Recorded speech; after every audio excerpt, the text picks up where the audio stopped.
Dejar de roncar.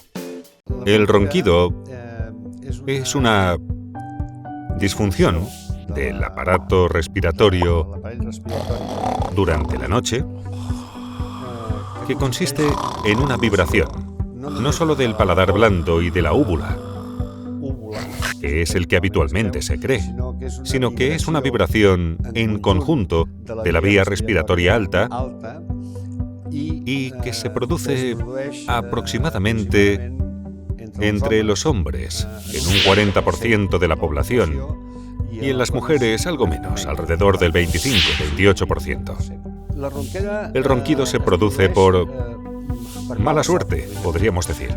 En primer lugar, depende de varios factores. Depende básicamente de la estructura anatómica del cuello y de la vía aérea superior. Las medidas habituales que nosotros aconsejamos son medidas higiénicas. Es decir, aconsejamos pérdida de peso si es el caso, destapar y estudiar la nariz para mejorar la ventilación nasal, asegurar que no hayan medicamentos, como hemos dicho antes, que hagan o que faciliten la relajación muscular, tratamiento postural, durmiendo un poco levantado y de lado, que habitualmente roncamos menos. Los roncadores muy fuertes, tienen que ser estudiados. No como roncadores, no solo como roncadores, sino tienen que ser estudiados como personas probablemente portadoras de un síndrome de sleep apnea.